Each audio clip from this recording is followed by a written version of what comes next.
बढ़ी हुई ताकत के बावजूद विपक्ष मोदी सरकार को घेरने में नाकामयाब साबित हो रहा है। तो ऐसे में विपक्ष जब सीधा मोदी सरकार पर वार नहीं कर पा रहा तो सरकार के आसपास के लोगों को निशाना बनाने की कोशिश में लग गया है। खासकर दोनों सदनों के स्पीकर को इस वक्त विपक्ष लोकसभा अध्यक्ष और राज्यसभा में सभापति से इस कदर चिढ़ बैठा है कि वो किसी भी हद तक जाने को तैयार हो गया है।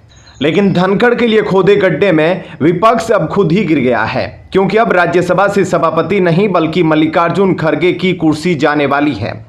दरअसल विपक्ष कोशिश में लगा है कि जो जया बच्चन की घटना के बाद राज्यसभा के सभापति जगदीप धनखड़ के खिलाफ अविश्वास प्रस्ताव लाएगा, यह प्रस्ताव विपक्ष की हताशा का प्रतीक है और विपक्ष को अच्छी तरह से मालूम है कि उसके पास संख्या बल नहीं है। तो ऐसे में जाहिर सी बात है कि आप ये प्रस्ताव पास नहीं करवा पाएंगे।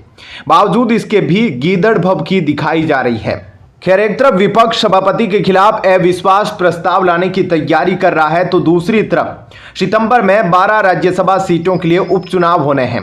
इन 12 सीटों में से 7 सीटें बीजेपी के पास ही थी, तो जाहिर सी बात है यह 7 सीटें दोबारा से बीजेपी जीत पाएगी लगभग तय है।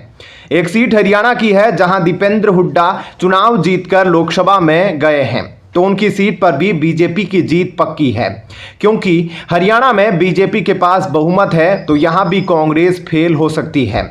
2 सीटें हैं महाराष्ट्र में, तो यहां बीजेपी गठबंधन में बहुमत में है, तो यहां भी जीत पाना बीजेपी के लिए मुश्किल नहीं होगा। इसके अलावा 2 सीटें असम में हैं, वहां भी बीजेपी लगभग जीत सकती है। अब राज्यसभा की जो स्थिति है, इस चुनाव से पहले तो बीजेपी के पास 90 सदस्य हैं और कांग्रेस के 26 सदस्य, तो कांग्रेस को नेता प्रतिपक्ष का दर्जा बनाए रखने के लिए कम से कम 25 सीटों की जरूरत है। और अगर इस चुनाव में उसकी 2 सीटें घट गई, जिसकी संभावना से इनकार नहीं किया जा सकता, तो ऐसे में कांग्रेस के हाथों से नेता प्रतिपक्ष का पद निकल जाएगा, यानी कि मल्लिकार्जुन खड़गे की कुर्सी हिल जाएगी या तो गिर जाएगी।